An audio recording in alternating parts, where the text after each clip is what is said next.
সেটা রায় দিবে যে তার কি হবে, সঠিক বিচার হবে কি না আনসঠিক হবে সেটা আদালতই বুঝবে। আদালত তো চলে তার নিজের গতিতে, কারো গতিতে তো চলে না। আইন আইনের গতিতে চলে, সময় সময়ের মতো চলে। হ্যাঁ, আশা করি তো রাজ কার্যকর হবে, আজকেই হবে। না হলে কেন আগামী ডেট গেছে, আগামী ডেটে কেন আজকে আবার রিপ্লে ডেট করা হয়েছে? তারা বিবেচনা করার পরে গাই তো আজকের ডেট দিছে নাকি? না, বিবেচনা না করেই ডেট দিছে আজকে যে 17 তারিখে আজকে তার রায় ঘোষণা হবে।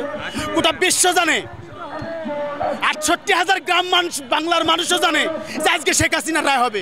আজ রাস্তাঘাট ফাঁকা, রিক্সাওয়ালার রিক্সার জমা হবে না আজকে। কেন? তার কারণে। আমি তো প্রতারণার শিকার, আমি তার ডাইরেক্ট ফাঁসি চাই। তার এবং তার যত লোক আছে, তার অন্যায় যারা করছে তাদের ডাইরেক্ট ফাঁসি চাই। আমি প্রতারণার শিকার। আমার ছেলেকে বিদেশ পাঠাইছিল এই আওয়ামী লীগের লোকেরা, টাকা খায়া পাঠালি কথা দুবাই পাঠাইছে কিরগিজস্তান, যে দেশে বাংলাদেশে কোনো এম্বাসি নাই, বাংলা টাকা পাঠানোর মতো কোনো এম্বাসি নাই। তাহলে সেই দেশে পাঠাইছে। শেখ হাসিনা যেদিন চলে যায় বাংলাদেশ থেকে, সেদিন আমার সন্তানকে বাংলাদেশে নিয়ে আসি। দুবাই ফ্লাইট আসি লাঞ্চ করেছে যখন 2টা বাজে, তখন শেখ হাসিনা চলে যায়। দুবাই থেকে ফ্লাইট বন্ধ। পরের দিন আমি বাংলাদেশে নিয়ে আসি আমার ছেলেকে, 1,20,000 টাকা খরচ করি। আওয়ামী লীগের লোক নাম হচ্ছে কার, তার বাপের নাম হচ্ছে নুরু করাতি, তার নাম হচ্ছে লোকমান হোসেন। আর সহযোগিতা করেছে আমাদের বড়াইগ্রাম থানা পৌরসভার চেয়ারম্যানের ভাই জামিল,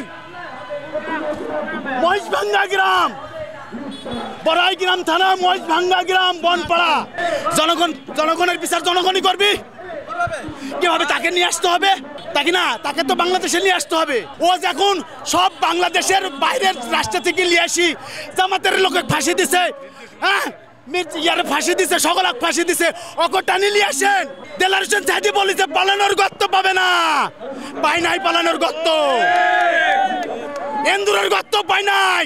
এটাই হলো আমার শেষ কথা। তার বিচার হোক, সঠিক বিচার হোক, জনগণ শান্তি পাক। 1400 সন্তানের মায়ের কল খালি হয়েছে, সে মায়েরা শান্তি পাক, তার সন্তানকে তার পাবে না, তার মায়েরা শান্তি পাক যে তার বিচার হয়েছে। এটাই আমার কামনা। শেষ।